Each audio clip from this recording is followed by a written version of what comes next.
We are live. We are live. Welcome to College Football's Peek Around the Corner with your host, Greg Pflugar. We cover everything in college football because we love everything in college football. And if you do as well, please subscribe to our channel. Smash the like button if you like our content. Share the video with your family and friends. If you want to support this independent rebel outpost of a football channel with a donation to help us keep the lights on and grow the channel, just hit that $sign where you make a comment and I will get you super chat as quick as I possibly can. Welcome everybody into the studio that sits on the corner, the very corner of Keith Jackson Parkway and Kurt Gowdy Avenue. Do not be afraid. Do not be afraid to become a legend with your comments and with your phone calls. Remember, if you do subscribe to the channel, ring that notification bell because we can come on live at any time. This is a good example. This is a live PATC breakfast show. I had waffles, Eggo waffles, the big and fluffy waffles. I think that's what they're called. Absolutely delicious sugar-free syrup. The fat guy from Minnesota using sugar-free syrup on waffles that are full of sugar. Anyways, welcome on in, everybody. I appreciate you all coming on in on this beautiful Thursday, May 28th morning. I got a lot of you upset with me last night or yesterday during the day. I got a lot of you upset with me and Mohr last night when I went on the College Football Mafia show.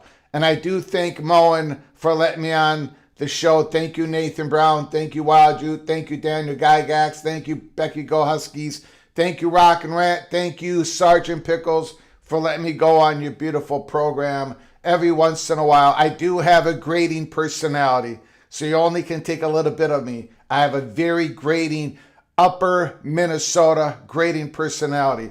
But I do thank everybody for letting me come on last night. It was great. When I got off the show with Mohr After Dark, you can ask the little general. I was on the phone for a long time. That bill that was going to be introduced officially next week, that sucker is dead on arrival. It's got no chance. None. It is getting dragged over the coals by the left side of the political spectrum, the right side of the political spectrum. It was an effort to thread the needle, but it is absolutely dead. Now, of course, they're going to try to, they're going to make adjustments to it. They're going to add this and that, but you're not getting the votes. In fact, you can take this however you want to take it. This is up to you. All right? This is college football's peek around the corner. We were way out ahead, trying to warn everybody that we were at DEFCON 1, and we got dragged over the coals here at Peek Around the Corner once again, but the people who drag us over the coals, they never seem to get it right.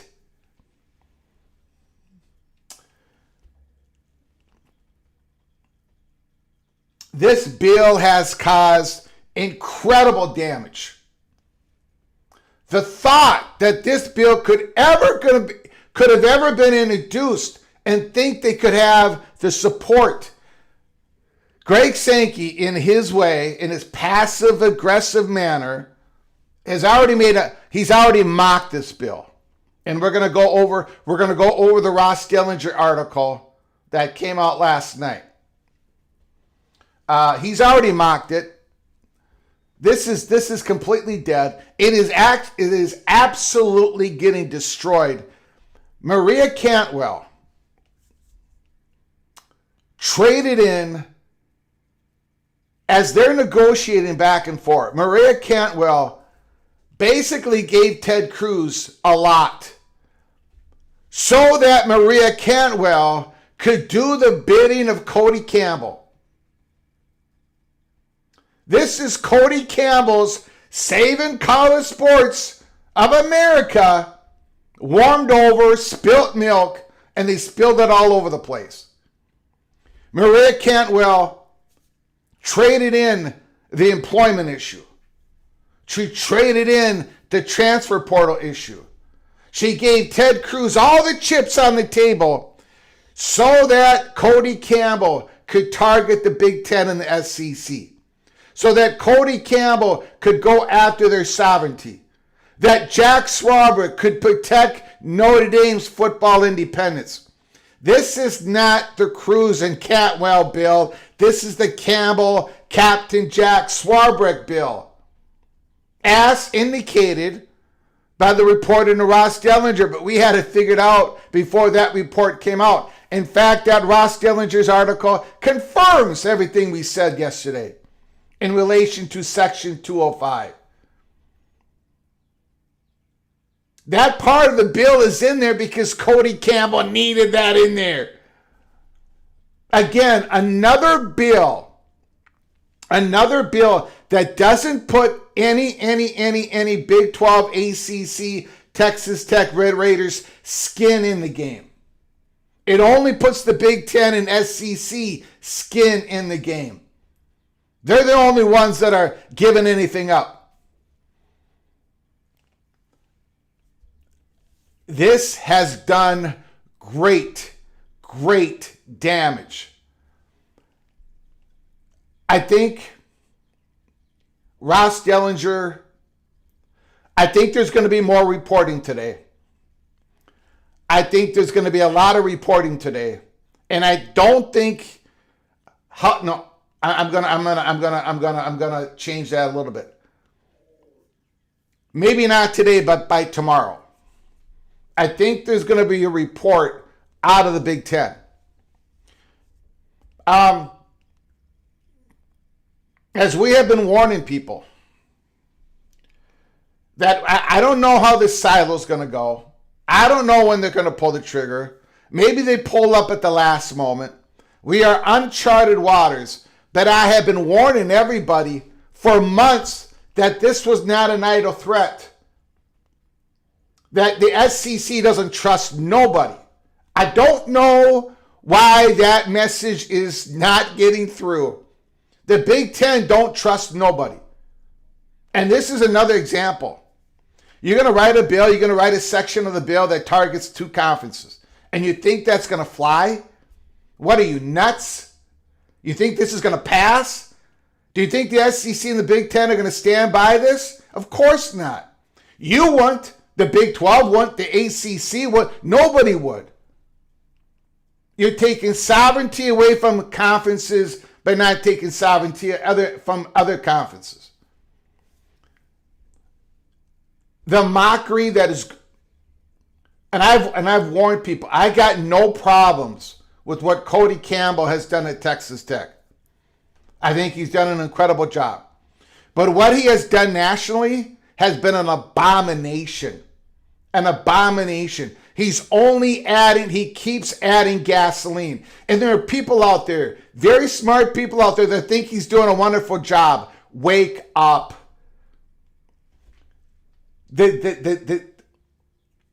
Again, they're going to be cordial. They're going to say nice words. They're going to be professional. But God, they can't wait to get away from Cody Campbell. They can't wait to do their own thing. They are so done trying to mess with these outside forces that keep targeting the Big Ten and the SEC. Why? Why are they being targeted? Because they're over $1 billion and not at $800 million?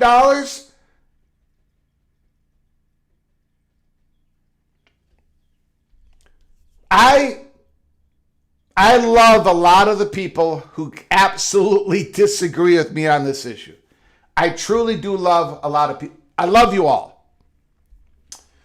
I was listening to John. I finally listened to John Kurtz's show about this, and he supports this and all that, which is fine. And he did a great job of stating his argument on his side. But there was one point on this, and I love John Kurtz, but there's one point on this in which there is a totally diametric, there is a completely, I see things completely different from not just himself, but a lot of people.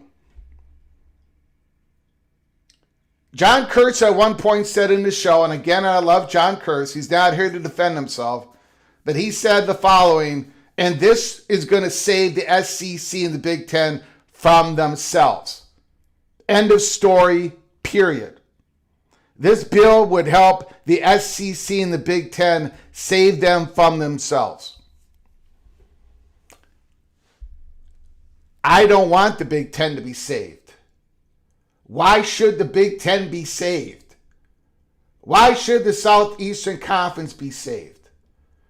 If the Southeastern Conference is going to screw it up for the Southeastern Conference, let them screw it up.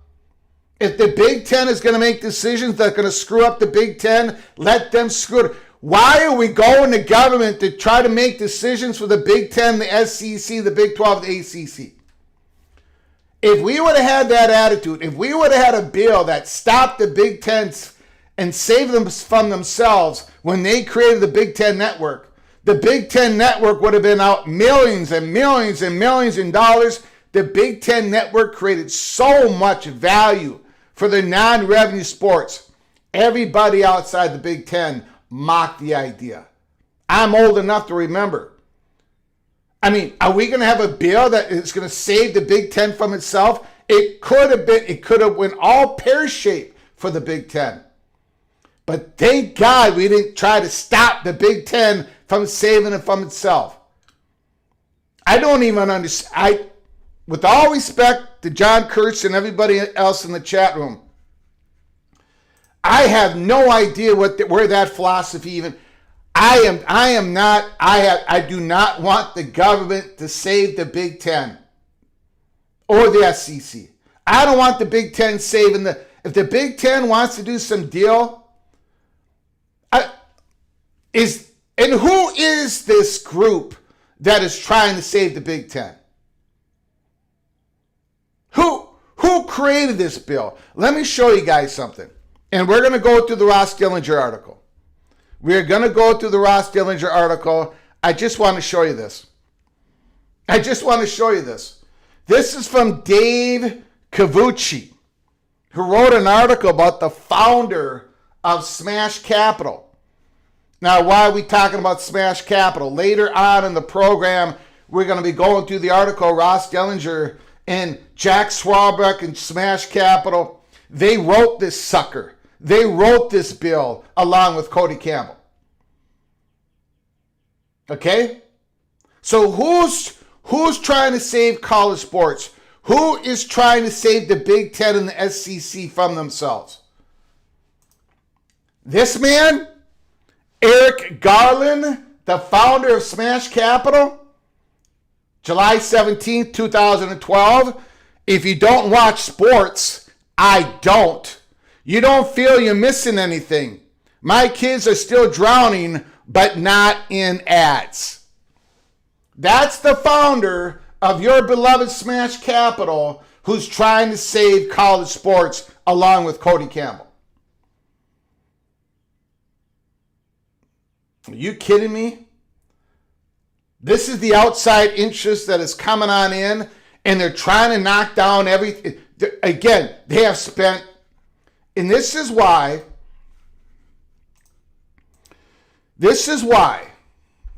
months and months and months and months ago, I did a live show saying the Big Ten was under attack. I've done live shows saying the SEC has finally gotten to DEFCON 1. Because of these forces are trying to use the government to eliminate, to basically hammer down on two conferences. Because they have grown in value. And someday they might decrease in value. Someday they might make some horrible mistakes. But for now, because they've gotten too valuable, we're going to hammer on them. They're using the government's hammer to come after the Big Ten. And you don't think the Big Ten and the SEC knows this? That's why they're going in their silos. You're forcing them to break away. You're pushing them out the door.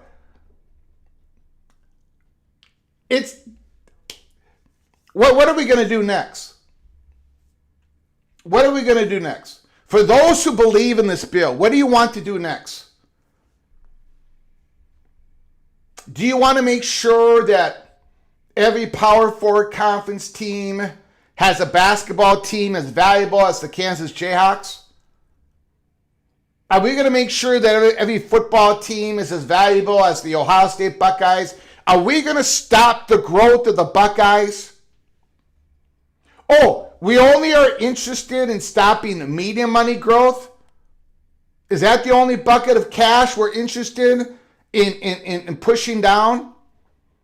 We're only interested in that. Maria Cantwell, we're only interested in making sure that the gap between media money is closed by government decree. But a guy like Cody Campbell, he doesn't have to give his money to anybody else except for the Texas Tech Red Raiders, right?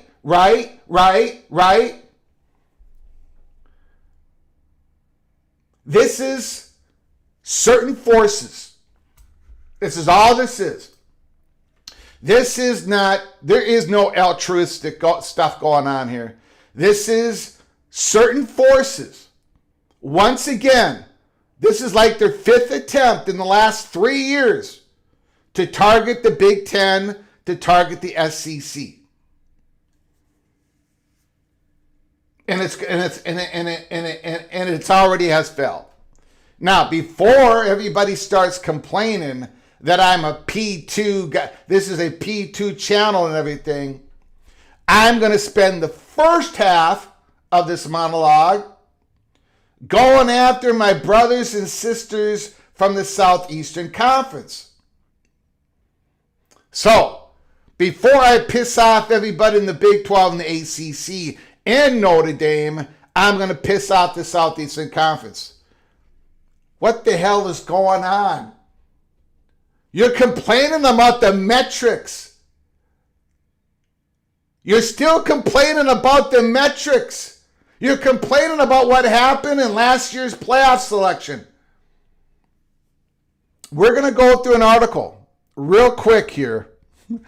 This is something else. Pat Forte, the SEC leaders blast the CFP metrics explanation as the debate over the strength of schedule intensifies. This was last night.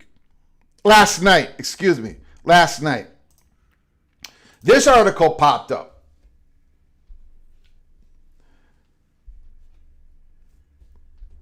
Remember about 5-6 weeks ago, here at Peek Around the Corner, he gave you the peek that there was certain faction of the Southeastern Conference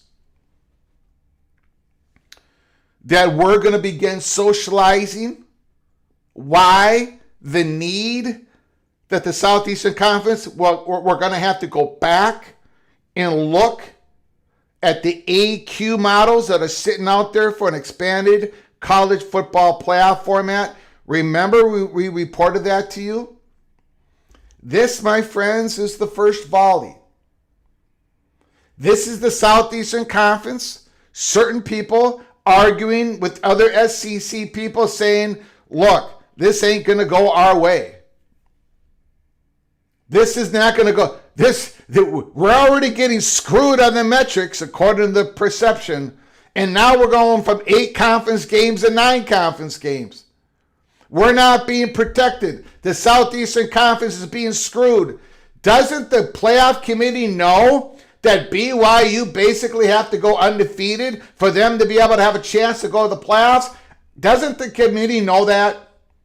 Doesn't the committee know that everybody in the Big 12 and the ACC basically have to run the table for them to make the playoffs? Don't they? That's the argument that the SEC is making in the spring meetings.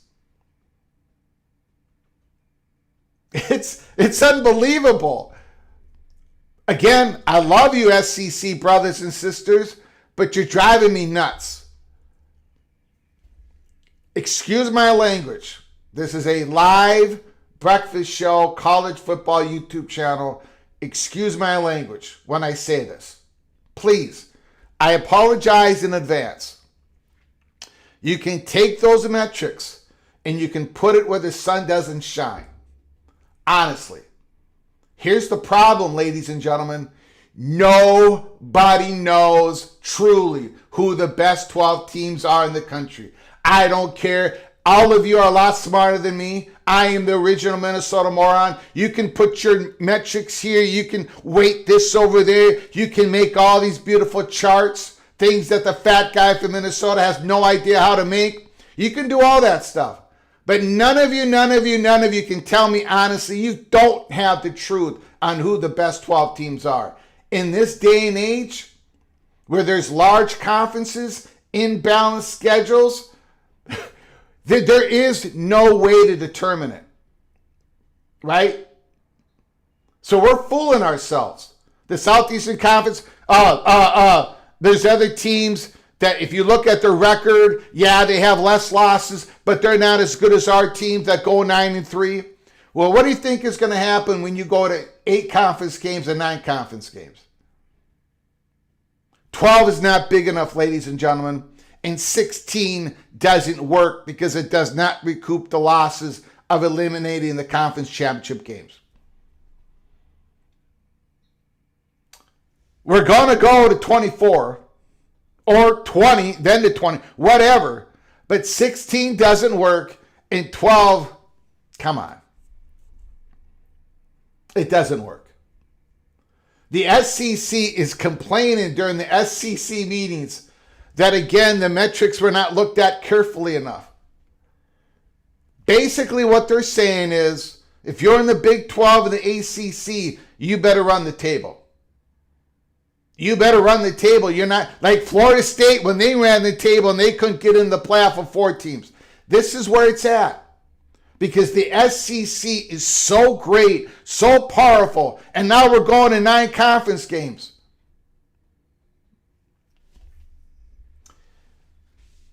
The Southeastern Conference, they're socializing the need to go back and look at AQ models in an expanded playoff model. There is no other way out of it. We're going to get to that in a little bit. I do want to thank everybody who has come on in. We've got a membership here. We've got Caleb Ramirez, member for 29 months. Holy smokes. Thank you, Caleb Ramirez. Very much appreciated, sir. Should I be nervous about this actually passing? And are you going to talk about Clemson getting a new president for Michigan State? And go Bucks.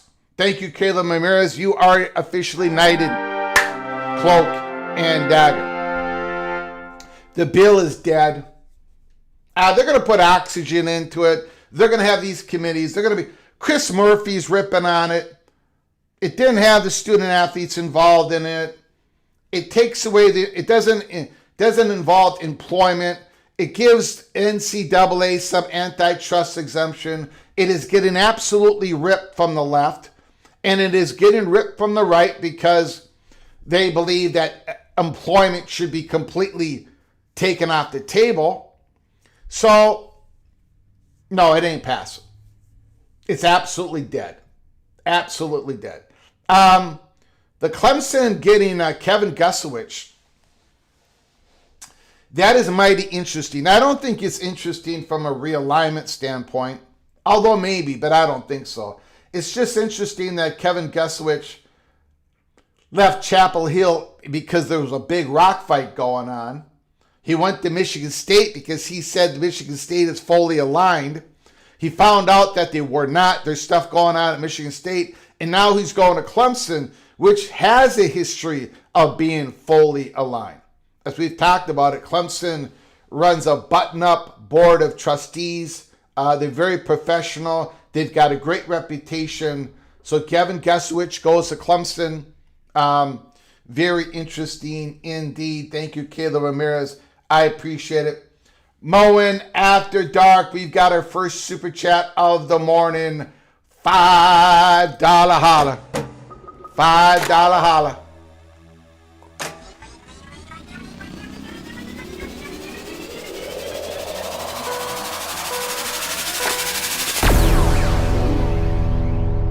Greg is so cold that OSHA recognizes his voice as an acceptable fire extinguisher. Moen, great segue into this 2026 Redemption Tour. Begins with UNC Virginia. Yes, UNC TCU, North Carolina State and Virginia. When I go 2-0 to begin the season, let's go. Greg the Gold Redemption Tour. There ain't no cold here. There ain't no Greg the Cooler here. There ain't no refrigerator here. It is Greg the Gold Redemption Tour. Let's go.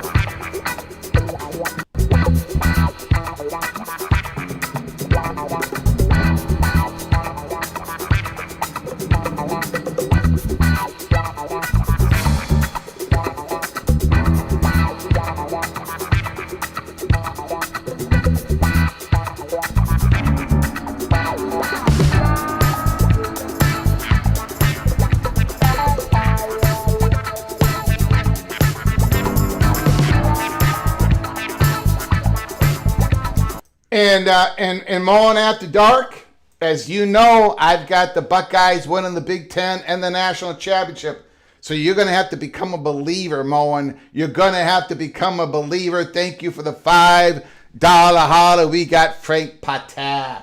We got Frank Potter, Super Chat, $10 holla.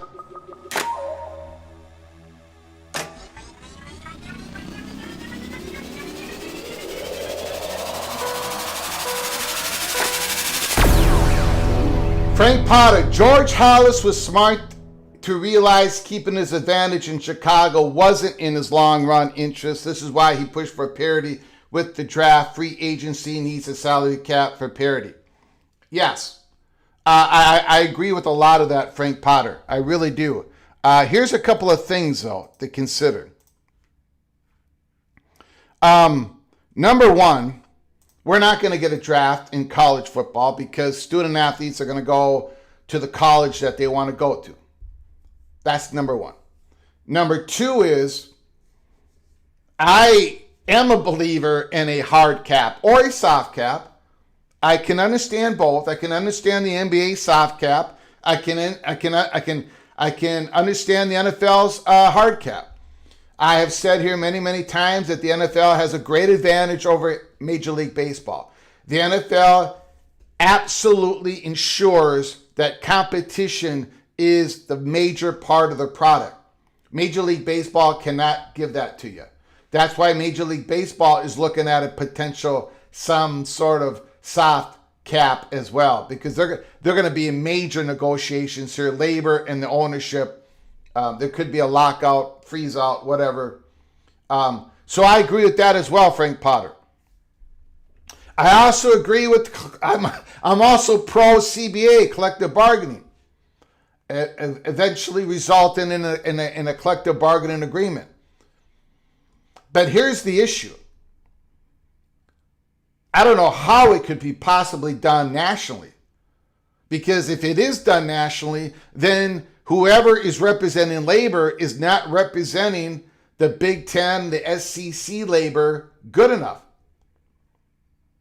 There's got to be different representation for different units, for football, for basketball, per conference. Or if it isn't, then labor is not being represented good enough. Just like in this House settlement, where Kessler, the lawyer of House, is basically the de facto union boss of labor. But is the SEC football players truly being represented good enough in that settlement? Are the Big Ten football players? Because their labor is creating more money for the schools and the conference versus other conferences. So their labor is not being truly represented good enough. If you're going to be for a CBA, if you're going to be for these labor rights, then you got to want to be for the best representation for labor. So for a CBA to really work, it has to go in these conferences. It has to be a part of these silos, these breakaways, if it's going to work at all. That is my opinion. And I did not start with that opinion. In 2022, the very first show we ever did, I advocated for the CBA. I gave the peek around the corner. We had to go that way. We had to protect the labor. We had to protect these student athletes. But as time went on, I learned that doing this nationally, come on, it just isn't going to work. And nor should it work. Because if it worked, if it happened, you would not be representing large swaths of the labor correctly, in my opinion.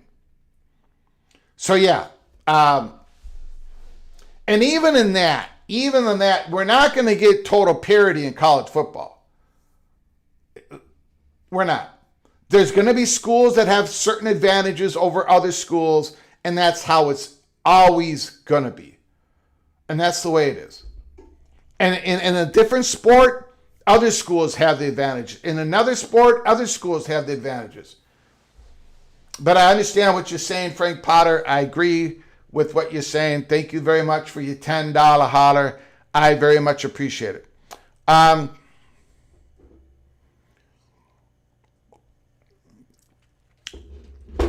want to do a roll call here because I do want to thank everybody for coming on in. Marcus Williams, the Big Lubbock, is in the house. Thank you, Big Lubbock. John Uzi, Daniel Gorby.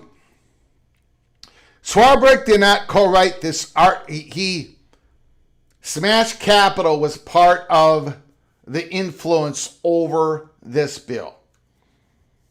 Because Notre Dame, we talked about it, Notre Dame does not want a silo happening anywhere. So Captain Jack has done the work to try to stop it from happening. David Sabanosh, thanks for coming on in. I appreciate it. D5 Terps, thank you for coming on in. Marcus Williams, Rich Austin, MF 1968 CB is in the house. Karan Shakar is here. Bashing Cody Campbell, not personally, but this bill, absolutely. Absolutely. Kayla Ramirez, thanks for coming on in. The Architect, thanks for coming on in. Steve It, Grateful Trojan, thank you, sir. AFKA, appreciate it. DLB 3422 is in the house. Airplane, thank you for coming on in. Preston from Greensboro, North Carolina. I'm trying to eat a bacon and egg cheese sandwich, Greg. Getting rid of the cheese, and you got something there. Preston from Greensboro, North Carolina. Who else is here? David Kreitzer, thanks for coming on in. Appreciate it, David. We got Frank Potter. I do appreciate your generosity, Frank Potter. Thank you for coming on in. Kenneth Maynard, the bill is getting a lot of traction locally here. Thank you, ECU Pirate. Appreciate you coming on in. David M is here, but I lost him. Where did he go? Where did he go? Well, I lost him. I don't know where he went. There he is. Message retracted. David M, thanks for coming on in. Dante's in purgatory. Greg is flapping his arms in preparation for his yearly migration due to the cold. Nah, come on. I'm dancing. That's me dancing. I am the greatest in-chair dancer in America. Dante's in purgatory. Charleston Duck is in the house. Greg the Freon. My goodness. Another elbow. Amy, thanks for coming on in, Amy. Early morning PATC surprises me. Go Utes. You never know what's going to happen next at PATC. The Ohio Bobcat, Stephen Vitt, is in the house. Darrell is here. Thanks for coming on in, Darrell. The Buckshot Kid. Good morning, Greg. Good morning, Buckshot Kid. Canes fan, 1993. Rock and Rant is in the house. You haven't missed anything, Rock and Rant. We're just going to go over the Ross Dillinger article. But first, I got to take a shot at my SCC brothers and sisters. So that's we're starting there. We're going to start there. Tom DeBay is in the house. Christopher Hooter, Metrics, Greg, Metrics. Thanks for coming on in. Purple and Gold, I appreciate it. Jeff Keyes is here. Jeff Keyes, Jimmy Austin, the Duck. Okay. All right, let's get, I appreciate y'all coming on in. I really do. It's early on a Thursday morning, May 28th. Woo! Sports Illustrated, Pat Forday, SCC leaders blast the CFP metrics explanation as the debate over the strength of schedule intensifies. Why is this happening? What is going on? Why is this being talked about? Why is this being socialized? I wonder why. We'll talk about it at the end of the article. CFP presentation meant to explain the playoff rankings, instead deepen the SEC concerns that the committee rewards dominant records in weaker leagues more than the survival in their gauntlet. And that is before the SEC goes to 9 conference games. So what is the solution, SEC? What is the solution? I wonder.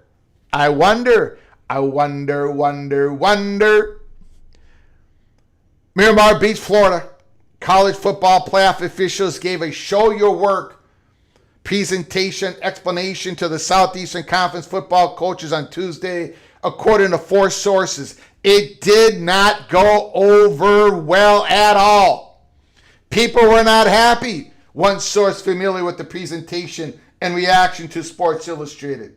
It was ridiculous, says a second source. The college football playoff representatives, including Executive Director Rich Clark, were tasked with explaining the controversial selection process that included going through the strength of record metrics and their impact on the final rankings that selected the 12 teams for the 25-26 playoff.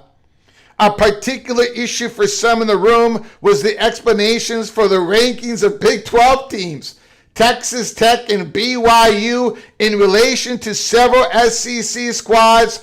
Penalties for losses were a particular frustration.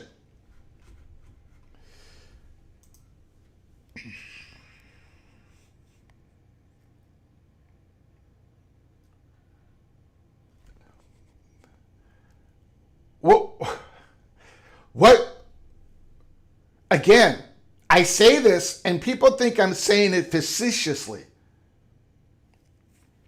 We're not done with you. It's a very short article. It's a very short article. Okay? It's a very short article. What do you want Texas Tech to do? Go 13-0. If they don't go 13-0, they don't make the play. What do you want? This? Come on. This is ridiculous, Southeastern Conference. You can't see that Texas Tech was a very good football team last year? That BYU? You would be saying this about Miami if they did not make it to the national championship game. You are so obsessed about your metrics. That is basically a self-fulfilling prophecy to begin with. You can't be this obtuse. You cannot. You have problems because BYU almost made the playoffs. You have problems with that? What is going on? Yeah, I'm defending the Red Raiders because what they did on the field. Yeah, they got smoked by Oregon. That happens in the playoffs. Alabama got smoked by Indiana, for God's sakes. What are we doing here? Should there be a rule written that says BYU, a Big 12 team, needs to go undefeated to make the playoffs? ACC team, unless you're Clemson or Miami, you got to run the table. If you want that in there, just put it in there, SEC. These metrics, you can make them do whatever you want them to do. You cannot be that outrageous. We're upset with BYU because ESPN didn't even have them on their graphics, a comparison graphics. How can anybody be lighting up what the playoff committee did with the Red Raiders and BYU? Honestly,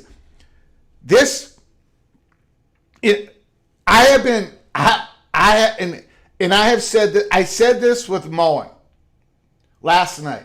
For anybody, Rich Austin, they did not make the playoffs, but they're still being. Take away your Utah Ute hat for a moment. Put it away. This is outrageous. I said on last night's show, on the College Football Mafia show, if you missed it, if you want to listen to me and Mohr and banter back and forth, the evil Buckeye and the glorious Golden Gopher, go check out College Football Mafia, rerun the tape. But I said, Mohr, please let me say this. I got to say this. This is going to hurt people. It's going to hurt people's feelings. And I've said this a few times on this show. And I said it last night on the College Football Mafia show. I said the Southeastern Conference. And I love all my brothers and sisters from Southeastern Conference country. I really do. But they're not that into you. Southeastern Conference does not look at the Big Ten the way most Big Ten fans think the SEC looks at them. The SEC does not look at the ACC like most ACC fans think they look at them. And I emphasize this last point. People in Big 12 country, that you think you've got this A4 governance and everything's going to be kumbaya, the SEC does not think of you at all. They're not into you. I mean, they're taking shots at a Texas Tech team that was one hell of a football team. They're taking shots at BYU that was one hell of a football team. They're taking shots at BYU that, again, in the regular season, that is the most important in all the sports under a 12 team. You know, BYU's regular season did not mean diddly squat, according to SEC, according to a lot of national reporters. And that is absolutely ridiculous. Another reason why we got to go to 2014 playoff.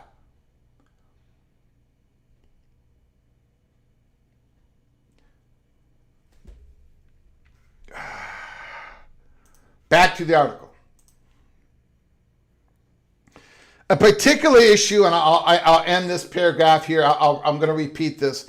A particular issue for some in the room was the explanations for the rankings of Big 12 teams, Texas Tech and BYU, in relation to several SEC squads.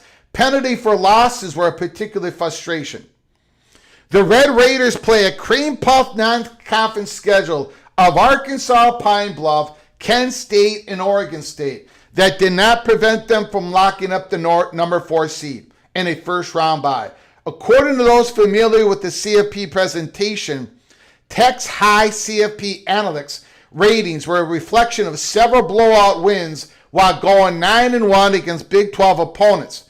All 9 victories were by a minimum of 22 points. Its lone pre-playoff loss at Arizona State did not result in a major hit to the Red Raiders' strength of schedule. BYU 12-2, which was the second team out of the 12-team bracket after Notre Dame, was penalized less for 2 blowout losses to Texas Tech than some SEC teams were for closer losses, both within the league and in non-conference play. SEC coaches pushed back against that. The Southeastern Conference arguing against BYU, who didn't even have a chance. Back to the article. Per sources in the room, one league coach whose team was in the playoff mix but did not make the field said he felt worse after hearing the presentation than he did when his team was excluded on Selection Sunday. Neither the Big 12 nor the SEC fared well in the playoff last season. Texas Tech got blown out by Oregon. Out of the playoff, the high 5 SEC teams in the field, only one Mississippi scored a victory over a non-SEC opponent. None advanced past the semifinals. Much of the blowback centered on a persistent belief among SEC coaches and athletic directors that many losses within their league are a byproduct of top-to-bottom strength. Every road game, they argue, is a difficult endeavor, something they believe might be less true in other conferences, including the Big 12, which was the primary point of comparison. Look, I'm biased, said Georgia Athletic Director Josh Brooks. I've spent a lot of time in the SEC. I was part of the mock-up selection exercise a number of years ago, and one of the things that took me back is when people would say things like, that was a bad loss, or that wasn't a great win. And to me, that's hard to say when you go from some of these venues, especially at night, when you judge Texas on a loss at Florida last year and say that's going to be a massive hit on their resume. Well, Florida's a really tough team. That's a really tough place to play.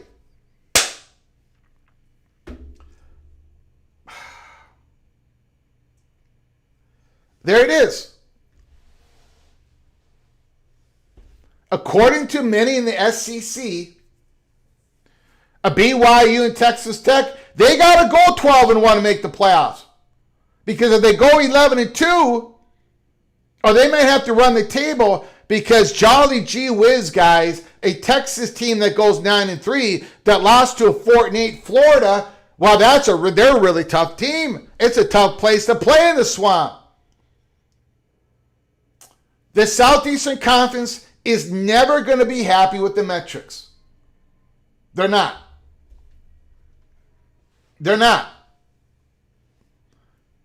Texas finished 9-3 and number 13th in the CFP rankings, with road losses of the Buckeyes to Georgia in addition to the defeat in the Swamp. It was clear that losing to a Florida team that was 1-3 at the time and finished 4-8 was the game that kept the Longhorns out of the playoff. Yes, it kept the Longhorns out of the playoff. They were a very good team. They should be in the playoffs. The playoffs should be bigger than 12 teams. But in this case, 9-3, a loss to 4-8, barely kept them out. But SEC people are upset that the Longhorns were not definitely in the playoffs. Not all SEC people. I think Mr. Longhorn, part of the PAC family, doesn't believe Texas should have been in the playoffs.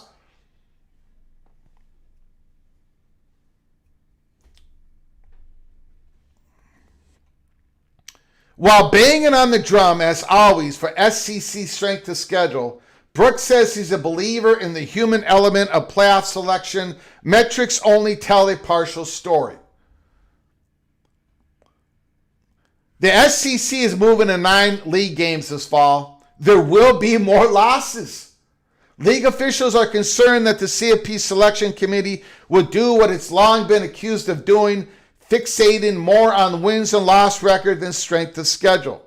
For that reason, expect the SEC to continue to push for more weight to be given to quality wins and quality losses. And those quality wins and quality losses are already baked in before the season even begins. The traditional benefit of the doubt argument has lost some persuasion with the SEC, failing to win the CFP National Championship for the last 3 seasons. But Commissioner Greg Sankey insisted Wednesday that the league still has the strongest overall membership in the nation. If you look at the entirety of our league, we are by far the most competitive, he said. By far. The breadth, the depth of this league stands alone. Ladies and gentlemen, I wanted to make sure I brought up that article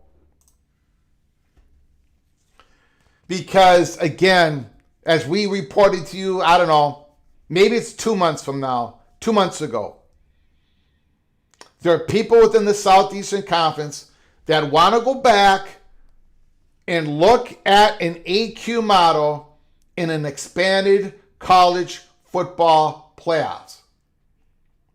Because the SEC has gone from 8 conference games to 9 conference games. If they go in a silo, and if they are committed to the CFP LLC contract until 2031, even if they go in their own silo, they're probably going to try to figure out how to still maintain the college football playoff with the other Power 4 conferences. So the SEC has got to look on how to protect themselves. The SEC don't trust nobody. They don't trust this committee.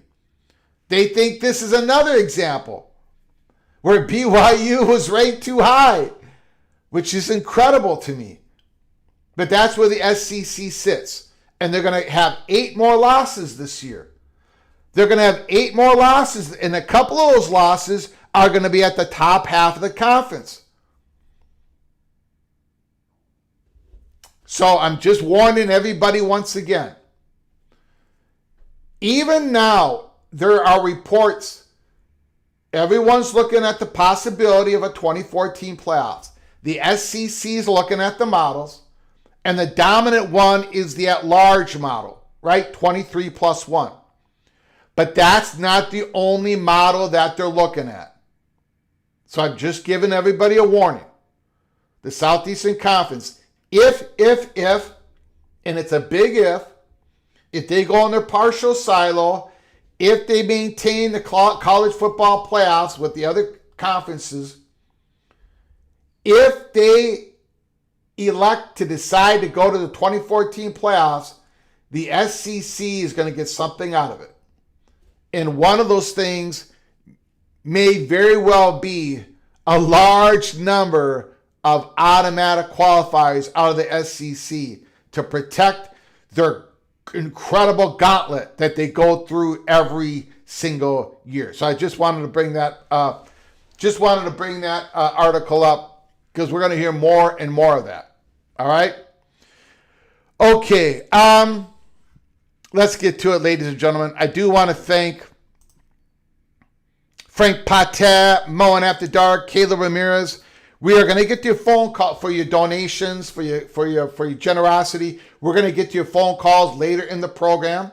When you call in, the floor is yours. You can talk about anything college football that your heart desires. You don't have to necessarily talk about what we're talking about during this live show. Same with the Super Chat. Super Chat, you can talk about whatever you want to talk about.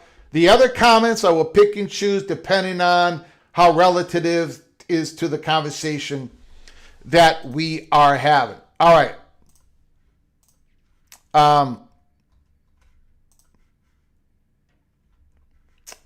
Hold on one second.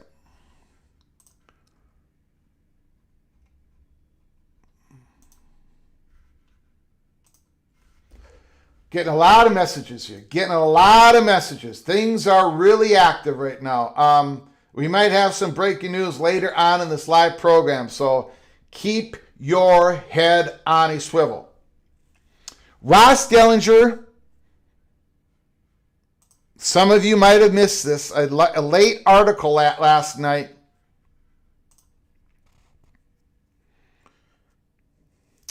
Inside the making and future of the latest bill to save college sports and the major sticking point that is pissing off the SEC and Big Ten officials. Miramar Beach, Florida. On Wednesday afternoon, Trev Alberts, the Texas A&M athletic director, reeled around toward a reporter. This time he was asking the questions. Trev Alberts, have you read all 111 pages, he said, with a smile before dashing down the hall? Trev Alberts, amid the conference's annual spring meetings along the Florida Panhandle, SEC administrators and coaches learned, while quite literally in the meetings, of the introduction of perhaps the most comprehensive bipartisanship congressional legislation yet to reform college athletics. The bill, the Protect College Sports Act, is a cool 111 pages long. And while much of the legislation satisfies requests made by the Big Ten and the SEC during their now 7-year-long lobbying effort, the bill also takes particular aim at the two richest conferences in a way that is obvious. And it is obvious. I had quite a few people say that what I was reporting was not correct. It was obvious. SEC and the Big Ten was targeted in this bill, Section 205, by Mr. Cody Campbell. It hasn't gone unnoticed. No. And I haven't even talked about during this live show the over an hour long conversation I had on the phone after the completion of the Mohr College Football Mafia show. I haven't even talked to you guys about that, and I will get into that later. It hasn't gone unnoticed. One administrator quipped that the bill targets the two leagues in an uncomfortable way. Ask about that afterward here. SEC Commissioner Greg Sankey sidestepped the question and affirmed the league's position in a statement, one that mirrored all the other Power League statements. We are thankful for the work, the lawmakers, and will review the legislation before publicly supporting the bill or not. Greg Sankey does make a comment in this article that is the PATC money shot of the article. We'll get to that here real soon. Folks here, at least privately, are caught between noticeably cautious and downright skeptical about the bill. After all, the Senate legislation bars the SEC and the Big Ten from expanding beyond their current membership, prevents them from merging to form the long-discussed Super League, and includes a concept to permit conferences to pool their media rights. Despite the latter being a voluntary option only, the pooling of rights is a divisive topic in which The SEC and the Big Ten leadership are so against that they released a joint white paper in February detailing why such a move would not solve the financial issues facing the industry. A white paper that the ACC and Big 12 declined to sign those papers. And now, here it is, thrust upon them in an actual text within congressional legislation, a clear sign of lawmakers at least attempting to close the rapidly expanding financial gap between the two leagues and everyone else. They're not afraid to acknowledge that either. The politicians are not afraid to acknowledge that either. In an interview this week with Yahoo Sports, Senator Maria Cantwell, Democrat, Washington, the primary sponsor, bill sponsor with Ted Cruz, Republican, Texas, described the reasoning behind these concepts. Obviously, she said, we're trying to make sure that nobody runs away with the eyeballs or a certain amount of revenue and hijacks the rest of the system, leaving it shortchanged.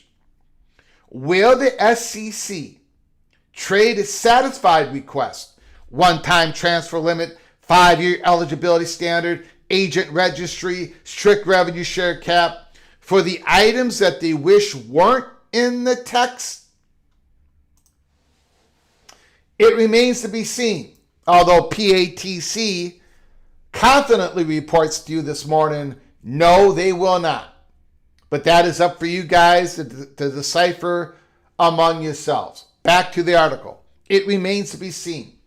And while the bill's announcement was less than ideal for the administrators here, it dropped squarely as Sankey met with his university presidents.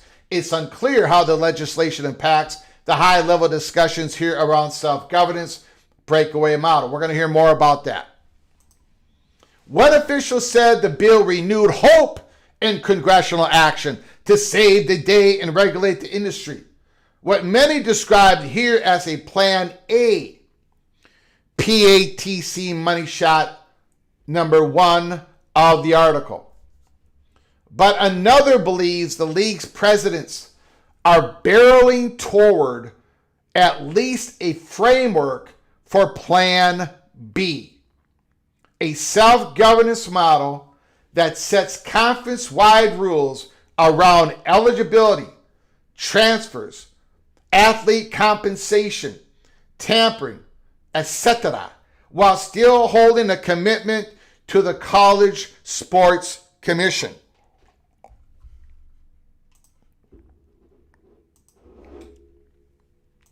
Hold on one second here. Athletic directors and presidents meet again on Thursday to complete the 3-day gathering. Hold on one second. I have to answer something. Hold on here, guys. Hold on, guys and gals. Hold on. You never know what's going to happen in a live show.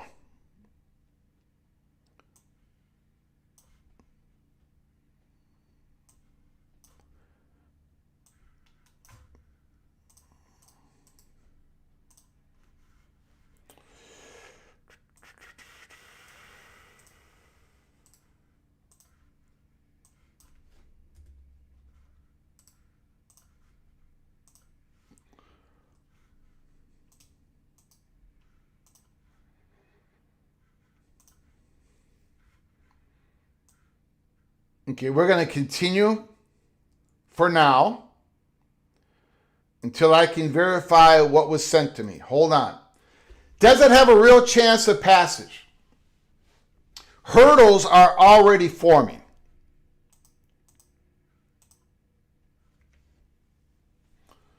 Some, like Senator Chris Murphy, says it goes too far in protecting college sports leaders, in limiting the athletes. Others, like Republican Congressmen Brett Guthrie and Tim Walberg, believe it doesn't go far enough. The bill they say should prohibit athletes from being deemed employees. On Wednesday evening, This was last night as the article was being published. In another sign of the difficulty in passing legislation, leaders of the National Urban League and several college players associations held a call with Cantwell, many of them critical of the legislation and its antitrust protection bestowed on the NCAA. The call featured more than 40 people and lasted over an hour. This will not be easy. And again, peek around the corner, we believe this bill is DOA, dead on arrival.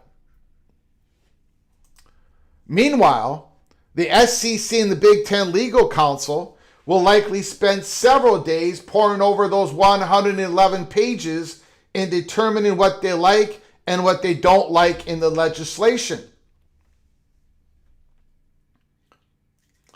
The concepts targeting the SEC and the Big Ten, prohibiting merging and expansion in the pooling of rights, is part of a larger movement from many external forces emerging in the college sports space recently. And this is why we went to DEF CON 1 months ago. For instance, her interview with Yahoo Sports, Cantwell said she got a lot of input and help, PATC money shot number 2 of the article, from 2 men who are leading the Presidential Committee on College Sports, Yankees President Randy Levine and Texas businessman Cody Campbell, each close allies to President Donald Trump. In a fact worth noting, Campbell led an advertisement campaign last fall that put the crosshairs, the SEC and the Big Ten, in the resistance to pool media rights. Again, this is why this is the title screen. Cantwell Cruz plan? No. This is a Campbell Swarbrick plan. Plain and simple. Another force with influence over the development of the legislation, Jack Swarbrick, the former Notre Dame athletic director, now working for Smash Sports, the private equity-backed movement, whose operatives have moved mostly in the shadow for 3 years, now socializing a model to reshape college football by, you guessed it, consolidating media rights.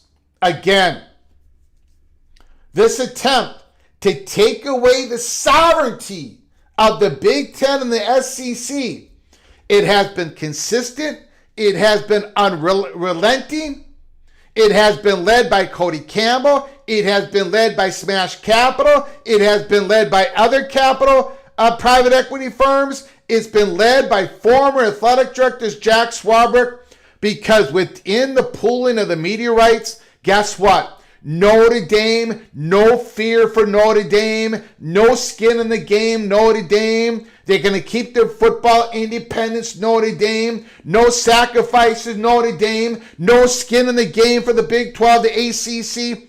It's all targeting Big 10 Southeastern Conference. That is all what this is. It's all what it's ever been.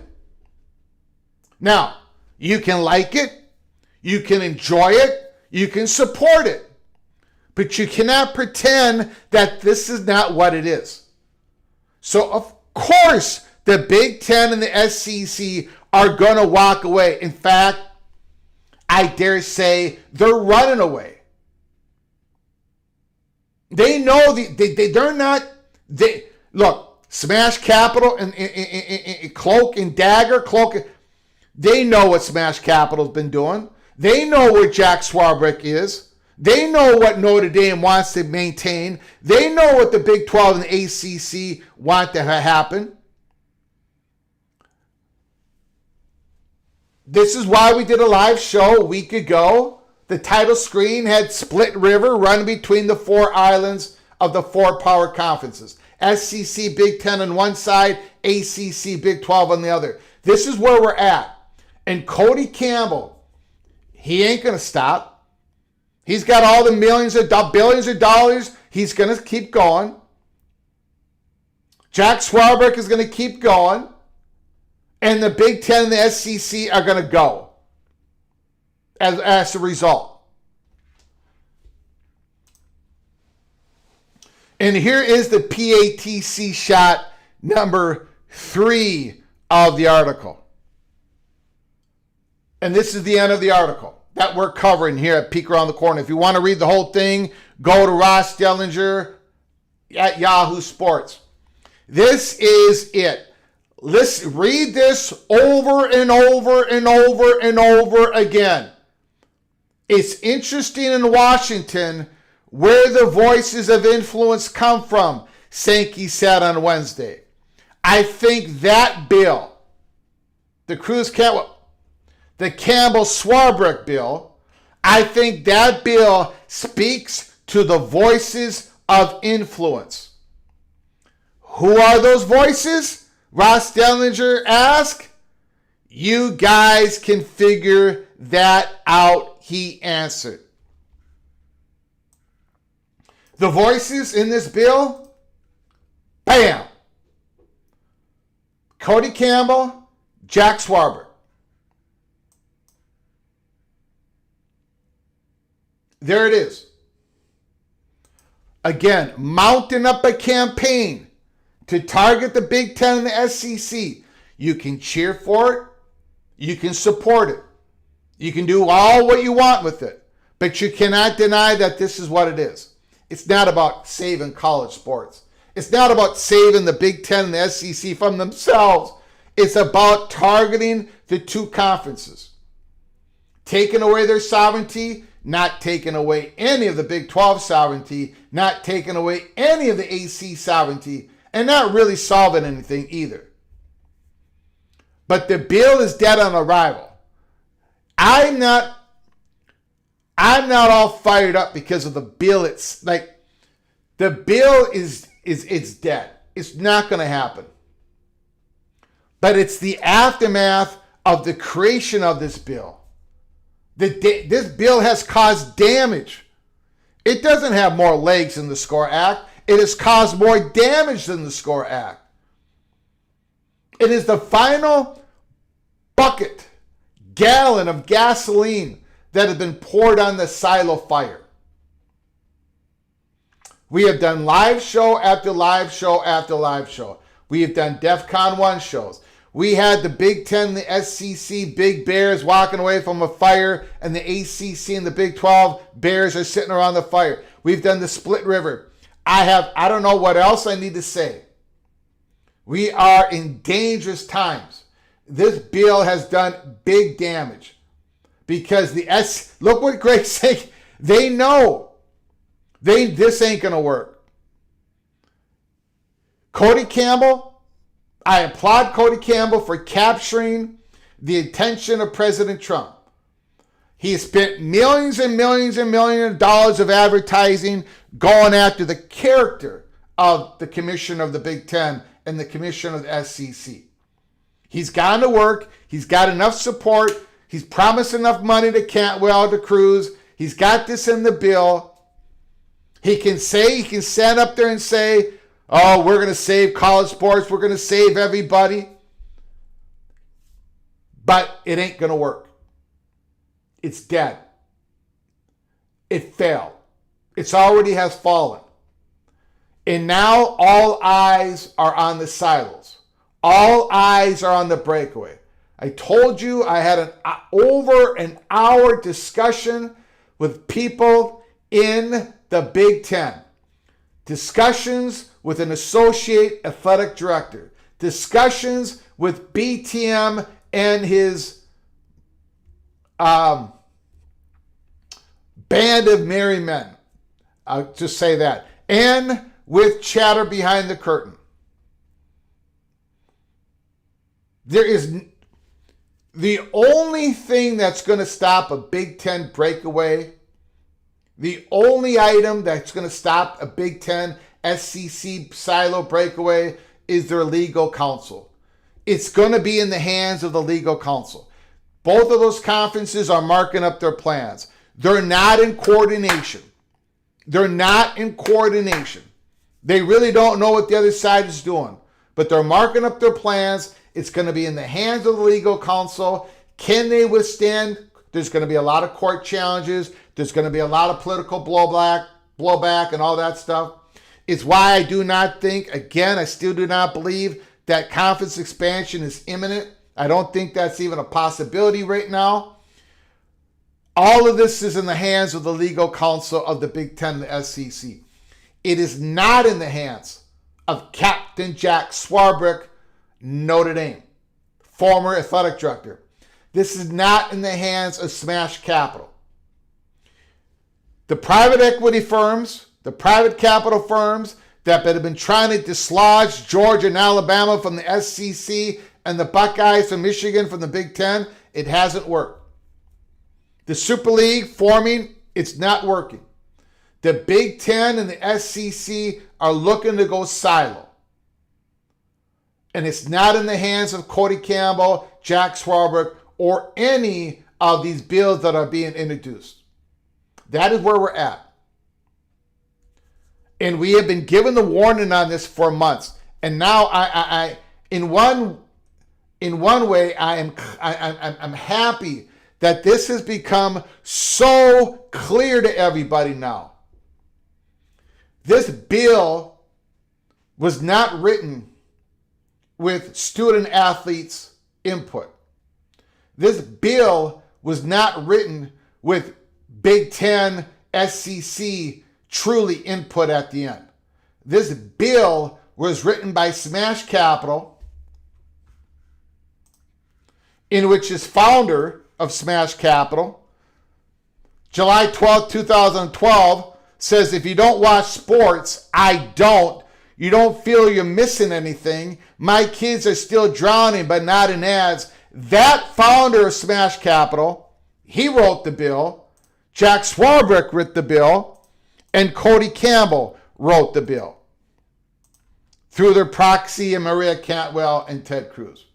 The bill is DOA. It is absolutely dead. And now we wait for the aftermath.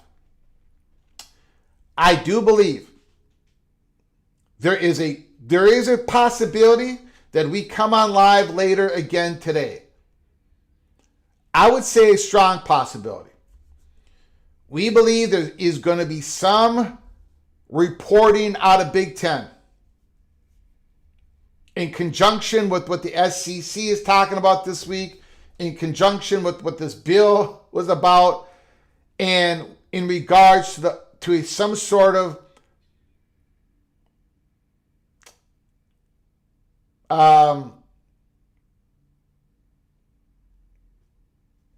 I believe there's something going to be coming out of the Big Ten, out of Rosemont, Illinois. It's not like an official something. Some reporting is going to come out of the Big Ten today or tomorrow. So buckle up, brace for impact. We've got a super chat from the Evil Badger. From the Evil Badger. Thank you, Ryan Willie.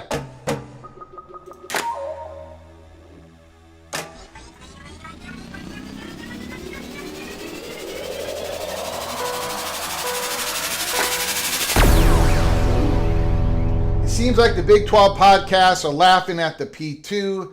The Mad Gopher won't have the axe to pick his teeth much longer.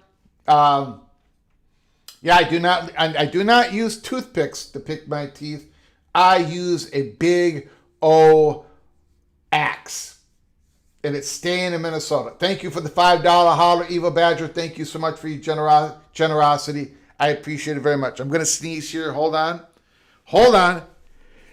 Excuse me. I apologize. Thank you, Evil Badger. Thank you for your generosity. Appreciate it.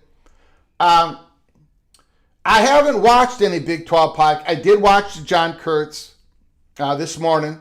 I was driving around at 5:30 in the morning. I think he did a good job. I mean, he's for it, and a lot of people are for it. I did talk about how he mentioned that the bill is going to save the Big Ten and the SEC from themselves. And my reaction is, I don't think the government should be saving the Big Ten and the SEC from themselves. I think of the Southeastern Conference. If they make a dreadful mistake and go silo and it doesn't work for them and it causes great harm to the SEC, albeit, I don't think the government should be saving the Southeastern Conference or the Big Ten. I think they should maintain their sovereignty. I think they should be able to make decisions. Again, I bring up the Big Ten Network for an example.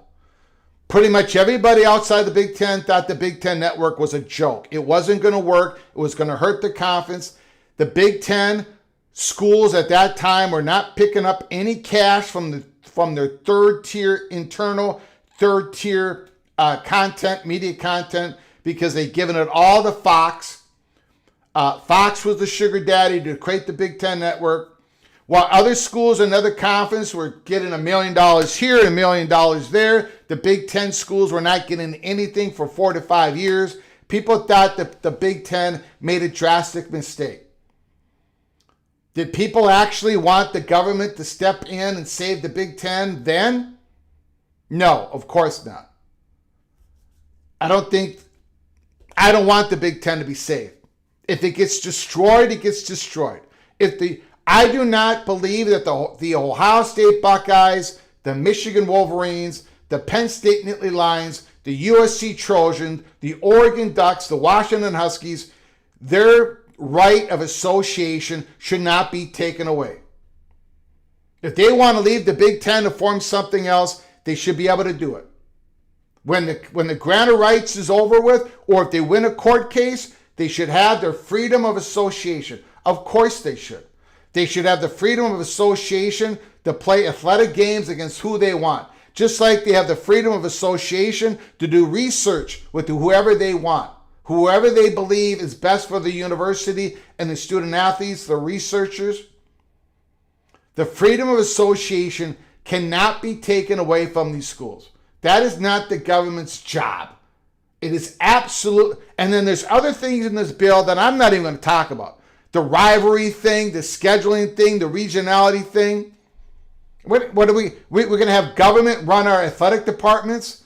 That's what the Cody Campbell plan was from the beginning.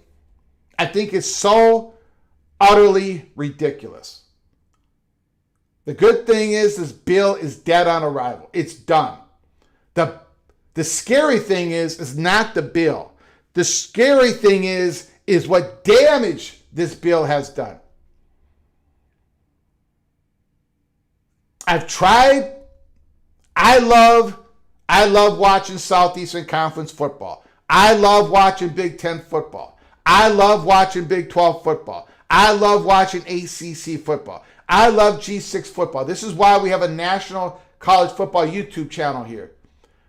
I know that I'm an odd duck because I see a lot of comments from people saying, I don't watch Big Ten. I don't watch SEC. Okay, that's fine. I love all these football conferences.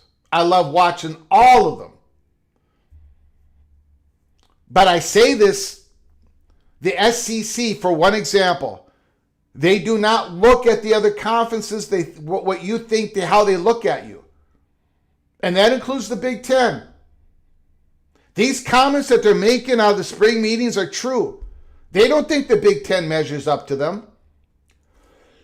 Their comments about the Big 12, Texas Tech and BYU, that is true. That is their perception. I've been trying to tell you guys this. So to think that the SEC, in their corner of the world, they're starting to wonder, why haven't we broken away yet?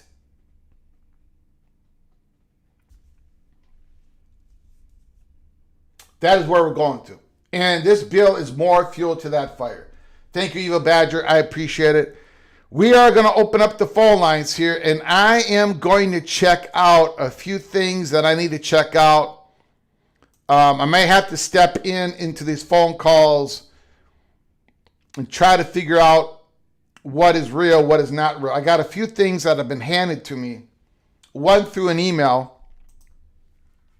So let me try to figure that out. But in the meantime, the phone lines are open. 763-260-1333. 763-260-1333.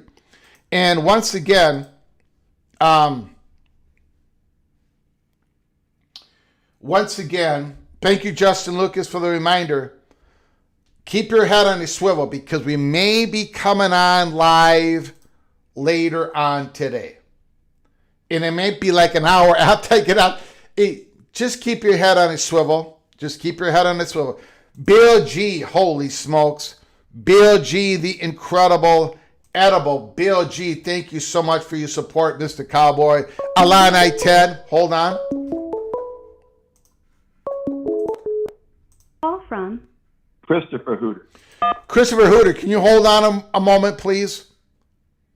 Take time. I appreciate it. We just got a wonderful gift from Bill G. 5 gifted memberships to Alani Ted, CFP Stanley, Mama of 7 Crumbs, Chanson Hurd, and Ed Kennedy the 5th. Edward Kennedy the 5th. Bill G. The 5 names that I just said. When you get an opportunity, please say thank you to Bill G. Bill G is the kindest man around here. He's been given so many gift memberships to the community. I appreciate it, Bill G. Please say thank you to him. All of you are knighted cloak and dagger. Welcome to the family. Now that you are a family member because you were gifted a membership by the incredible edible Bill G, you can go to our library of episodes, watch all the episodes, including early peak cloak and dagger episodes for members only. And I am going to be cranking out a few more of those early peak cloak and dagger episodes because there is a lot of cloak and dagger stuff going on. Some of it is embargoed, but some of it we're gonna start loading up on those early peak cloak and dagger episodes. So if you want to become a member of this program, go to the link in the description box below the video, hit the link and become a member. Thank you, Bill G. I appreciate it so very much. Christopher Hooter, I appreciate your patience. The floor is yours.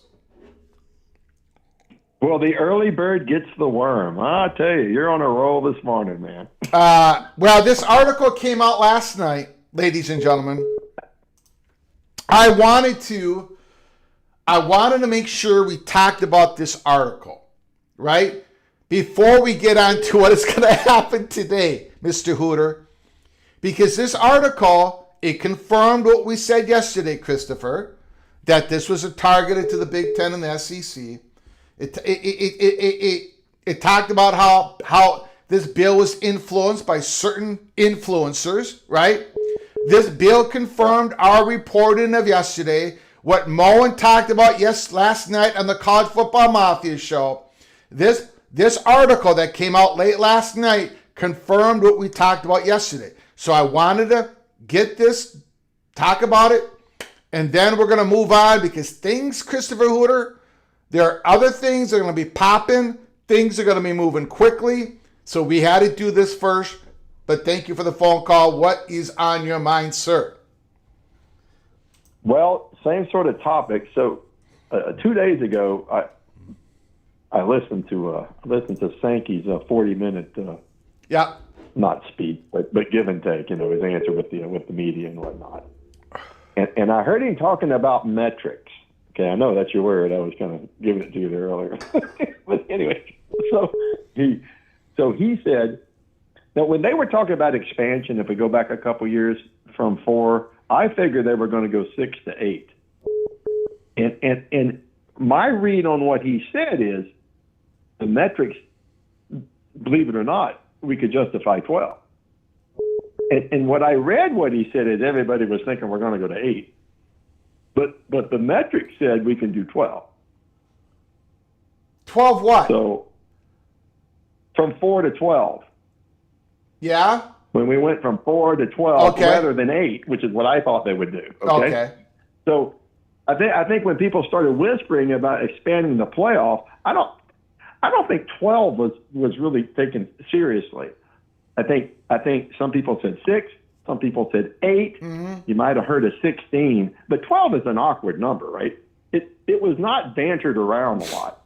But Sankey sort of said that 12 was justified. It was a big jump from 4 to 12, but it was justified by the mysterious metrics. Okay? Got it. That was kind of my read of what he said. We didn't go to 6. We didn't go to 8. We went all the way to 12 from 4. All right. So when he's talking about metrics now, he's saying, you know, maybe the natural next metric is 16, but 24, that's a big leap. I read that as he doesn't want to go 4 to 12. He wants to go 4 to 8. The metaphor, right? Yeah. If we go back in time. Yep. I get it. I get it. Yep. Right. So going from 4 to 12, going from 12 to 24 now would be kind of going from 4 to 12 then, and he's not sure that really works. That's okay. So that and no one knows more about college athletics than Greg Sankey. He's kind of the god. Right? Now you might hate him for it, but that's just kind of reality. But there is okay. Go ahead. No. And then Kirby Smart came on, or maybe it was early in the day, and then Kirby Smart explicitly just said it out loud. I don't have any problems if we go solo in all sports. Yep. And we cover that. Yep. Right? All sports. Yep.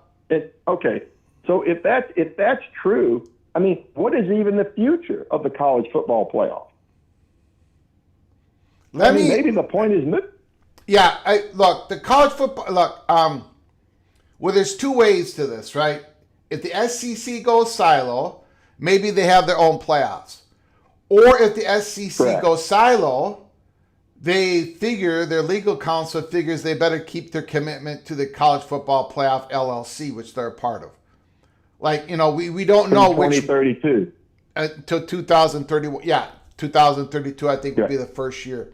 So we don't know how that's going to go. Okay, obviously they're probably talking about both scenarios, right? They're talking about the college football playoffs, what it should look like, and maybe their own playoffs. My thing on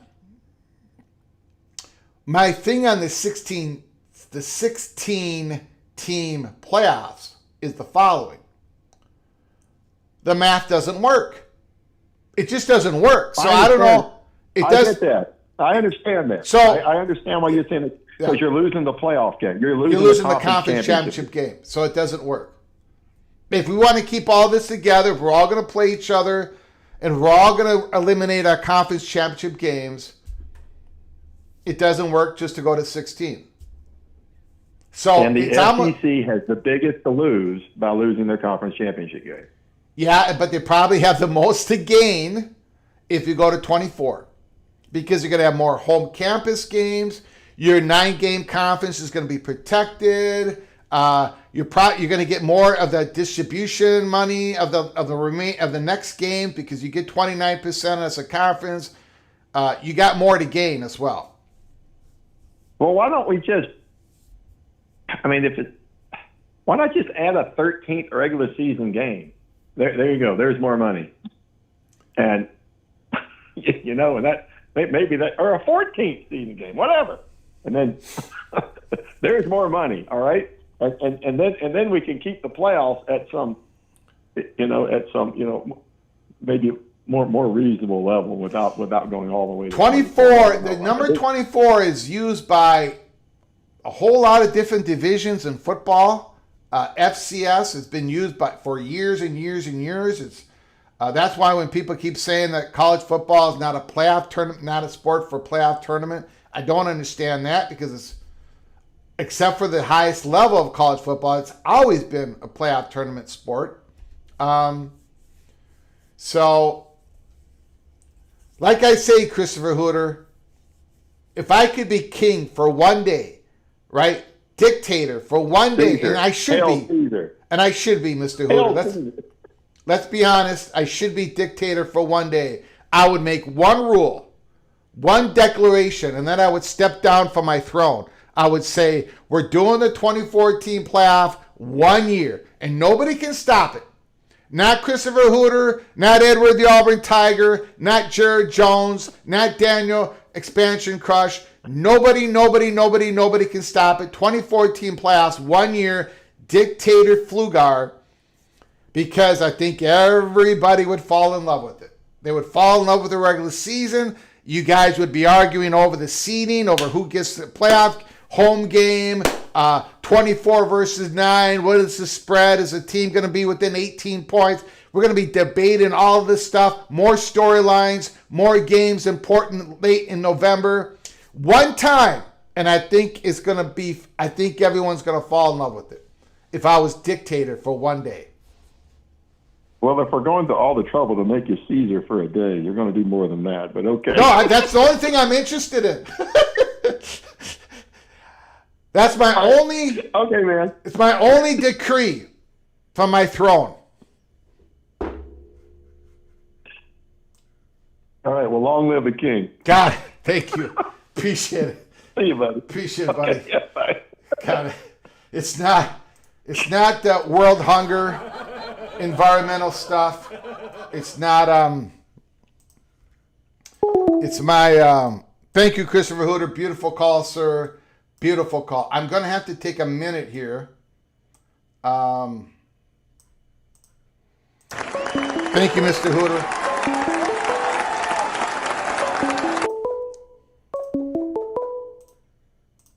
From Rock and Rant. Rock and Rant. Can you hold on for just one moment, please? Sir? Absolutely. Oh, okay. I didn't hear. I didn't want to. I just hold on. Everybody, hold on. I'm calling a timeout.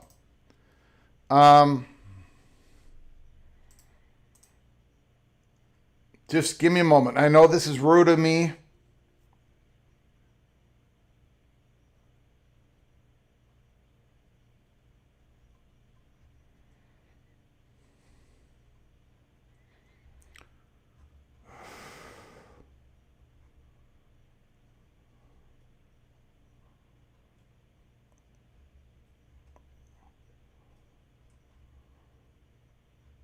Okay. All right, Rock and Rant. I apologize, sir. Thank you for your patience. The floor is yours. You got to keep the phone lines filled the whole time because it just increases the odds that you're going to have to put someone on hold for actual breaking news. Yeah. My first question is, I wonder if the SEC medical health insurance that covers all the coaches, do they cover having to bite your tongue so hard because you just know they wanted to say Miami while they were taking shots at the Big 12, but they couldn't because of scoreboard? Well, yeah, they would have gone after Miami, but because of the scoreboard, the metrics. Yeah. God, the metrics would have said that Miami should not have been, in front of Texas, right?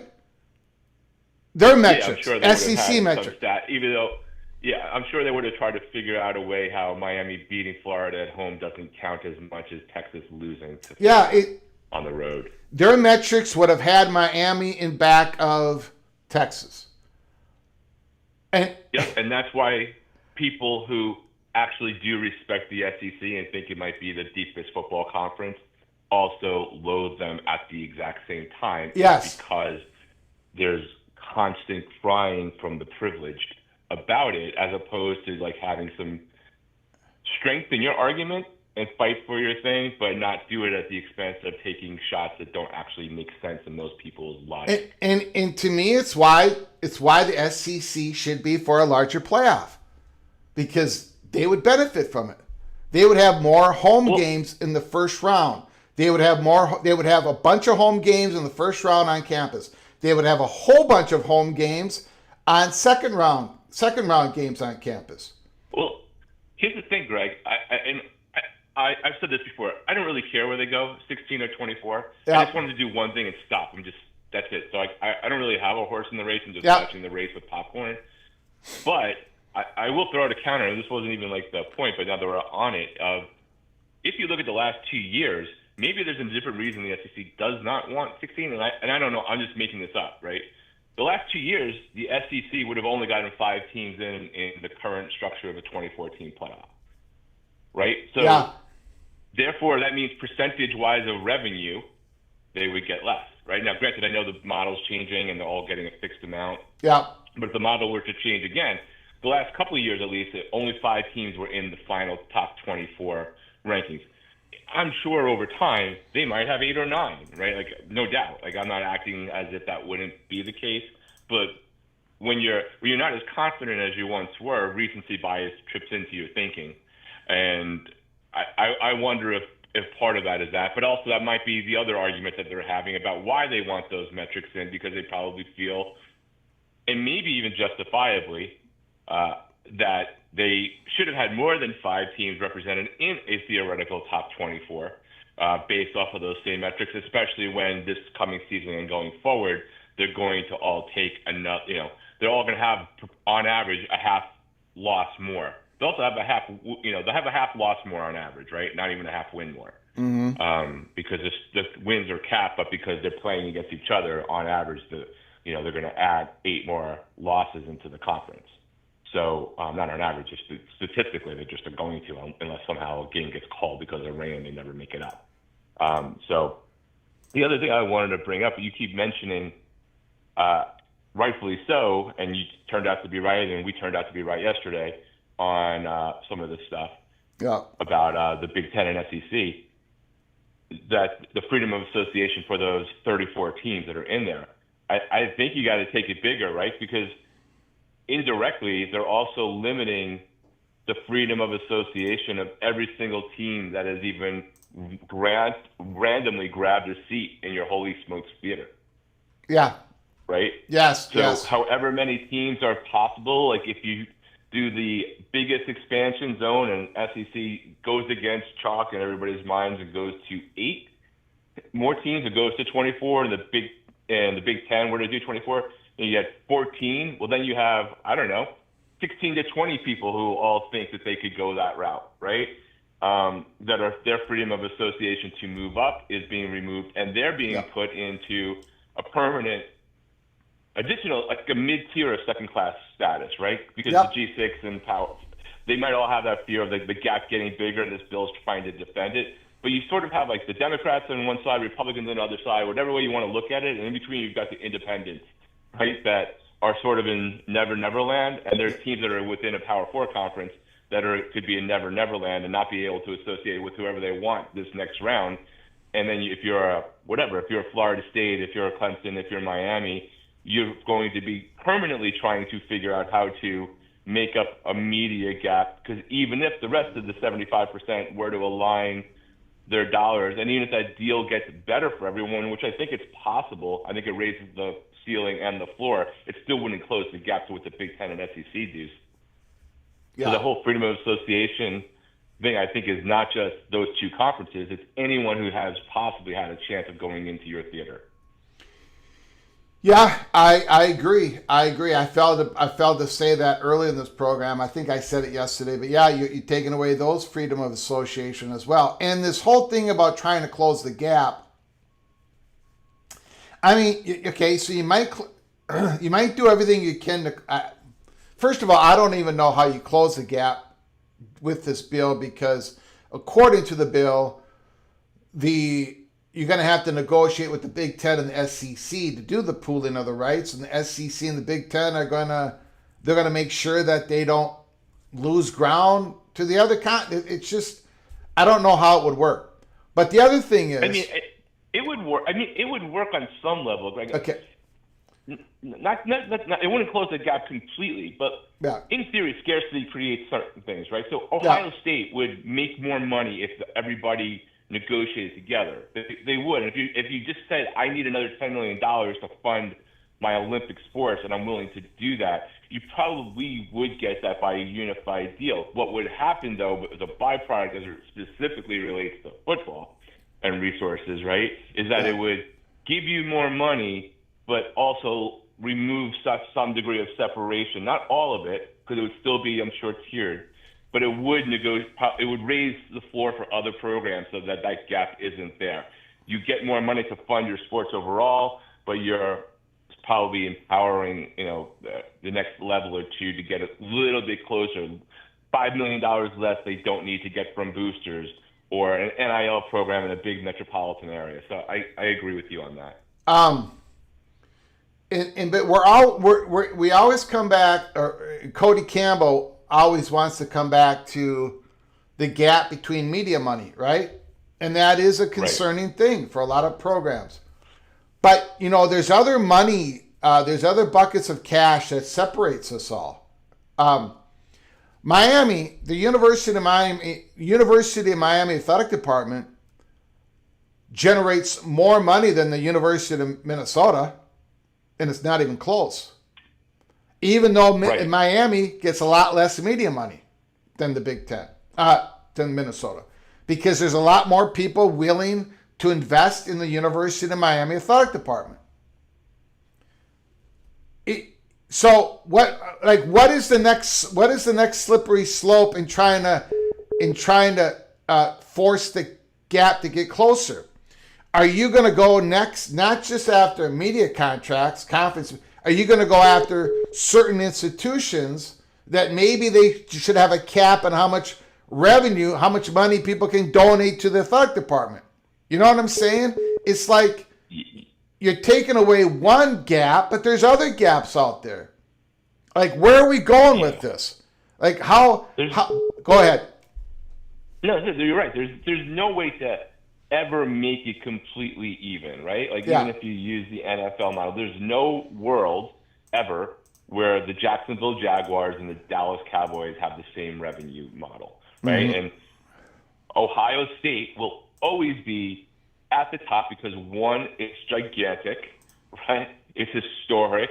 It has one of the biggest alumni bases in the country. It has a stadium that cranks out 90 plus whatever, 100,000 fans all the time. The merch sales, it will always dwarf that. It will never, like Miami would never compete with Ohio State in the total revenue. I think it's not possible for that. They get the benefit versus Minnesota, possibly, of more people interested in and maybe more NIL opportunities in South Beach and Miami for whatever glamour, even though University of Minnesota is in one of the biggest metropolitan areas in the country as well. But there's just something fundamentally different about how the market dynamics work, right? The glamour perceived or not. Also probably some of the problems too, but either way, you're never going to close it. So I don't know that they're trying to legislate the NFL media model, because the NFL media model still doesn't change anything in terms of how much money Jerry Jones can make. But they all do operate with the same salary cap. So that's like the risk of how far do they try to go, which is why the things with scheduling and whose teams you got to play and all this stuff. While I appreciate and would love those rivalries to be restored, because they should, it would be great if they never had to be broken. That they're just getting a little bit too far. The thing I just don't get, the more I've got the chance to absorb it, and politics is everything, I just can't comprehend, one, how on the Ted Cruz side, he went this direction completely against the two biggest institutions in his own state. Now, maybe he's only caring about a national perspective and the votes that he will probably never get, because Ted Cruz is still Ted Cruz.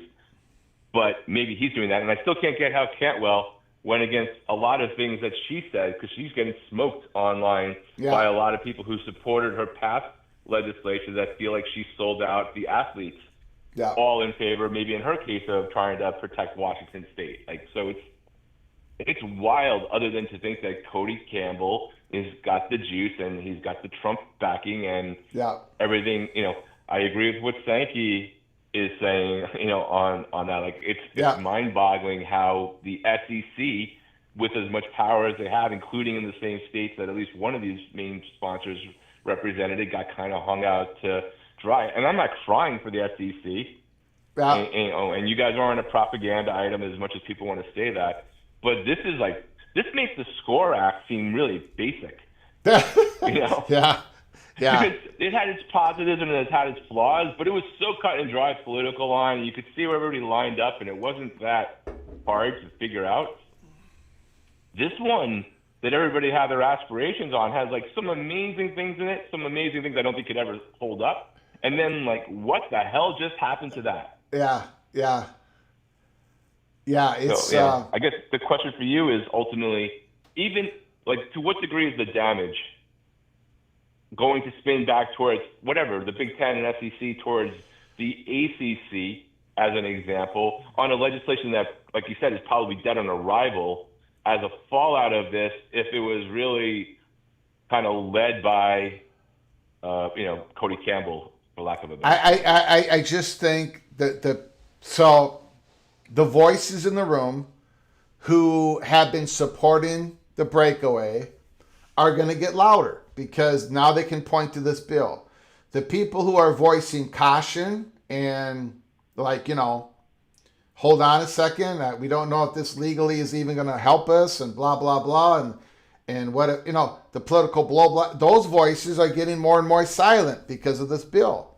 That's what happens in these things. I had the conversations last night for over an hour. This again, and I say this with all due respect to Cody Campbell because I think he's done a wonderful job for many things at Texas Tech, and I defended the Red Raiders today and BYU, but he's he is the word polarizing doesn't cover it. It's toxic. The Big Ten, again, there is a huge trust issue going on between the conferences. So this has made it worse. So I think it's done damage. And I think we're going to hear about it real quick. Yeah, the thing with Cody, because he didn't become a billionaire for being stupid, right? And he has the access. But I don't think he's reading the room. A lot of programs have billionaires behind the scenes. Miami's got their billionaires. They're not often publicly heard, though. Yes. Almost like Cody doesn't get the fact that simultaneously in this world where he's operating, another billionaire with access to the highest offices is not going to, in the long term, if they keep dipping their toes in, engender goodwill.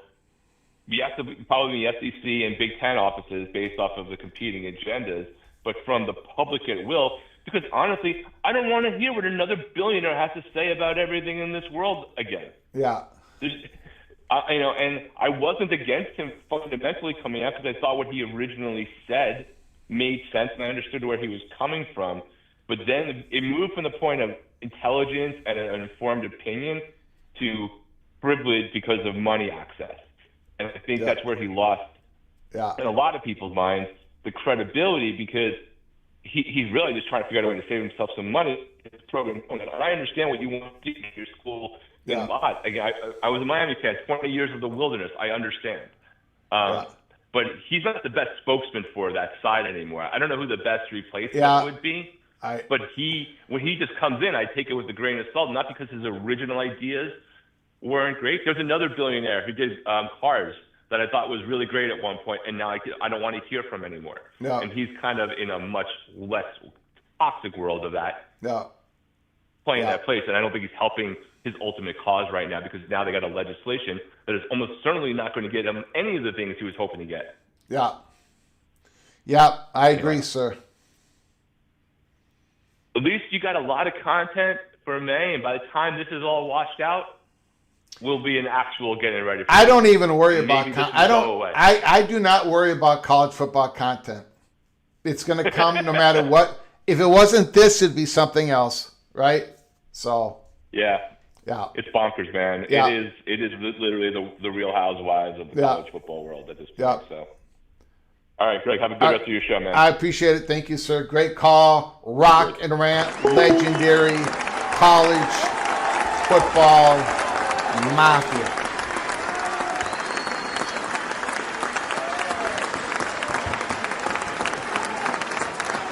And the Miami Hurricanes are absolutely loaded.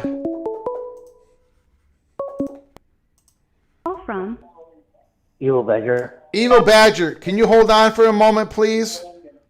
Yes, I can. I got a very generous Mohr Simmons. We got a super chat I got to get to. Very generous people, PATC community.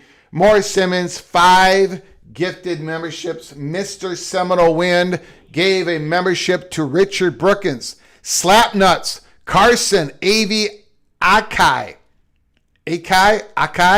and Leslie Hill were all gifted a membership by the generosity of Morris Simmons. When you get an opportunity, please say thank you to Morris Simmons. Very, very, very, very generous, Mr. Simmons. The five of you and Morris Simmons are all officially knighted. Cloak and Dagger. Welcome to the family. Go to the library of episodes. Watch all the episodes, including members only early peak Cloak and Dagger episodes. And we're going to be loading up a few of those in the next few days. So if you want to become a member, go to the description box below the video and hit the link and become a member. Early peak Cloak and Dagger. Thank you, Morris Simmons. Thank you, Mr. Seminole. I appreciate your generosity. Thank you so very much. Very kind, helping us keep the lights on and grow the channel. The channel is growing like crazy, large part, mainly to the part of people donating and helping us out. Thank you, Mohr Simmons. Thank you very much. We also have a very kind super chat. Kenneth Maynard. Thank you, Kenneth Maynard. I do appreciate it. Compromise super chat, Kenneth Maynard. ECU, the pirate super chat. Talking about a compromise.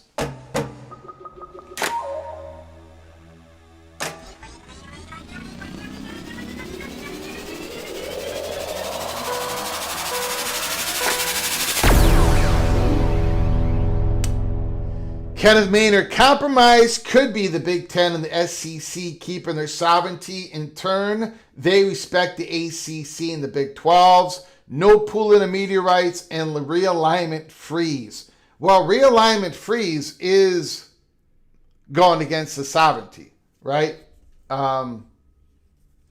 Is that a realignment freeze for everybody, or that's just Big Ten, SEC? But I understand what you're trying. Kenneth Maynard is trying to be the big compromiser here, trying to keep everybody together. The great compromiser, Kenneth Maynard. Thank you for the $5 holler. I do appreciate what you're saying, what you're offering there. Thank you so very much. And then we got Leslie Hill, $5 holler. One for the road. One for the road. Thank you, Leslie Hill. Thank you very much. Super chat. We're going to go to Ryan Willie here. We're going to go to Ryan Willie. After the Ryan Willie phone call, I'm going to hang up the phone for a little bit because I want to get to the Pete Knuckles article. There is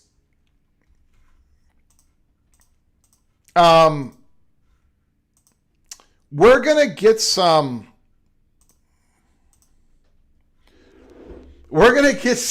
there's going to be some action here real soon. I'm not talking about like a declaration of going in a silo or I'm not, but there's going to be some like pronouncements. I think that's the right word. Announcement, pronouncement, stake in the ground. There's going to be something in regards to these NIL deals that are stuck in purgatory. Like the SEC and the Big Ten and ACC and the Big 12, there is this question, there is this worry of student athletes not getting paid, possibly not coming to play. If they don't get paid, they're guaranteed what they were promised.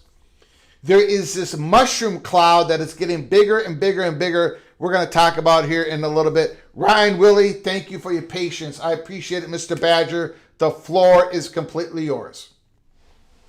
Hey, Greg. 6-segment call. I have a question for you and a question for Rock and Rant.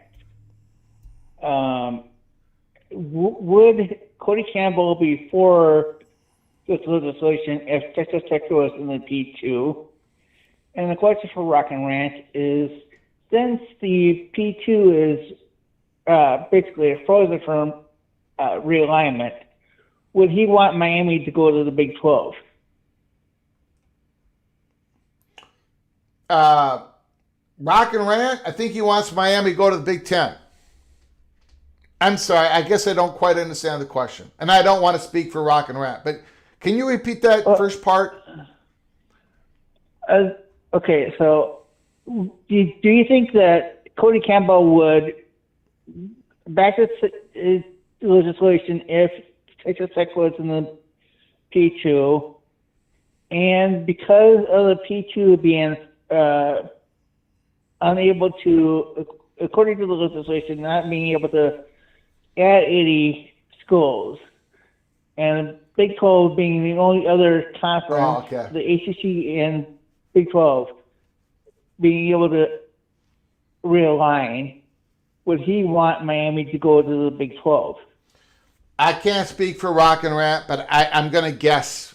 I'm gonna do my Rock and Rant impersonation. Okay. Well, I just think I seen him post that he would not. Yeah, I don't think Miami has any interest in joining the Big 12. I don't think that's a possibility. Both conferences have their advantages. The Big 12 has a better Tier 1 contract, and it does go up for rebidding in 2030, which is an advantage. The ACC has a massive advantage with the ACC network. Miami has their... in the university and the makeup of the university, I don't think Miami would have any... I don't think Miami would have any interest. That's my Rock and Rant interpretation. Well, he posted something in the chat, so that said he would not. Yeah. So I just don't get this legislation. I believe it's unconstitutional to begin with, and I'm glad that it's unlikely to even pass. Yeah. All right, thanks for taking my call. You got it, buddy. Appreciate it. That's all I had. Legendary All right, PATC family member, the one, the only, Ryan Willis.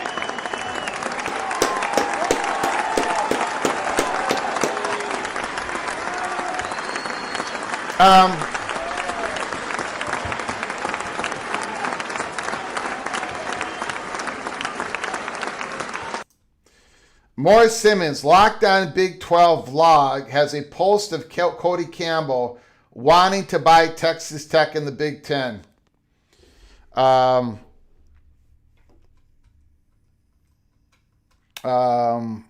got no comment on that.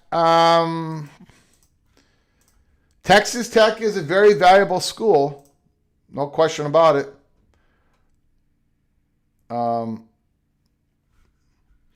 Let me...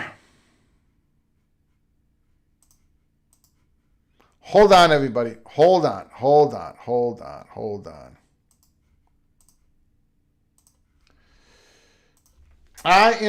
going to talk about something here. This article, I think, came out right when we were starting live. I did not see it. But this is what I was cued in on last night.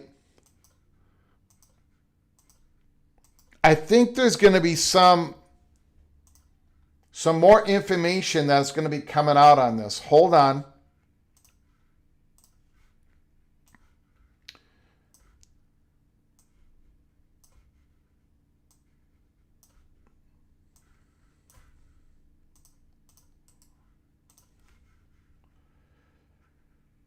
Let's see here. What am I doing?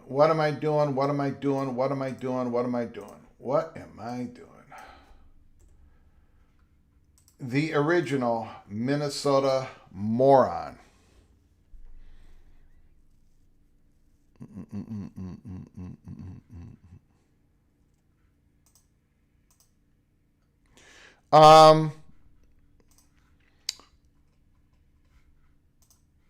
Just want to hit this Pete Knuckles article that came out, I think, right when we were starting on live. With college football under 100 days away, SEC athletic directors the Southeastern Conference athletic directors, are running scenarios as the NIL deals remain in limbo. And they're not the only one who is running these scenarios, okay? Miramar Beach, Florida, around the hallways of SEC spring meetings Wednesday, all the attention was on Capitol Hill. Jokes were aimed at the length of the 111-page Protect College Sports Act. Again, it was being mocked. This bill was being mocked. No, this bill does not have more legs than the SCORE Act. It's dead on arrival. Speaking to reporters Wednesday night, Greg Sankey said he's still reviewing the legislation. The pool allows conferences to pool the media rights, but we've gone through all that. The other issue could arise in the weeks ahead with college football season less than 100 days away. Potential holdouts. With north of $100 million in NIL deals in the clearinghouse and limbo, coaches have openly talked to On3 about their fears of players potentially holding out if deals are not paid out. With schools spending roughly $13 million in rosters through revenue sharing, top contracts are funded by a mix of third-party NIL deals that must be approved by the clearinghouse. Sources told On3 that some signed contracts include provisions that state deals are subject to the clearinghouse approval. You run through a lot of scenarios in your head of what if in the environment we're in right now, Florida Athletic Director Scott Strickland said. That's probably top of mind. What if? I don't know what happens in that scenario. It's certainly something you got to think about. Another SEC athletic director told On3 that everything is on the table. If player contracts are left unpaid before the start of week 1, nothing would surprise me, they added.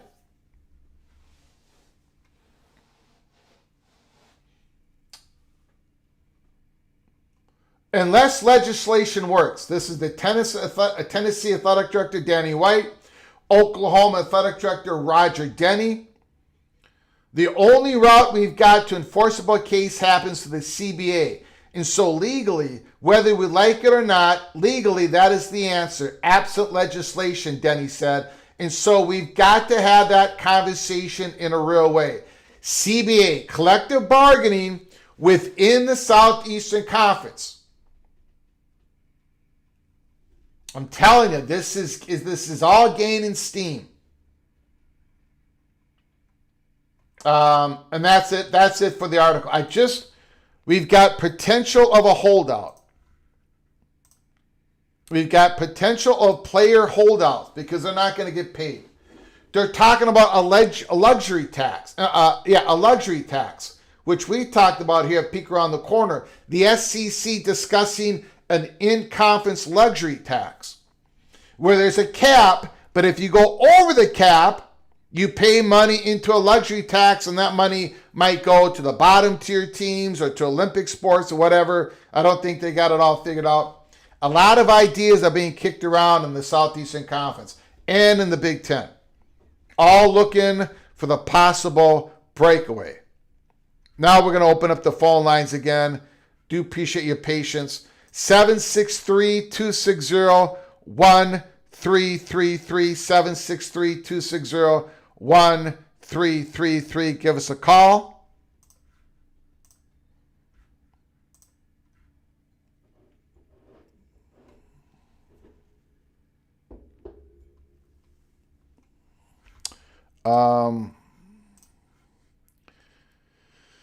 Let me check out here.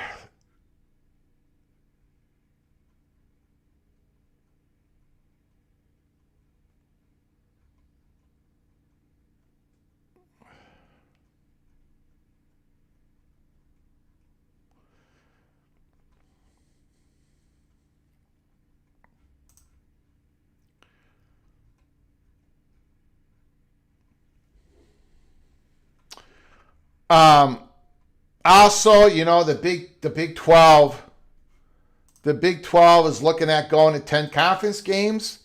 If the college football playoffs go to 24 teams, the Big 10 is looking at 10 conference games. If it goes silo, the Big 12, the SEC is going from 8 conference games to 9 conference games.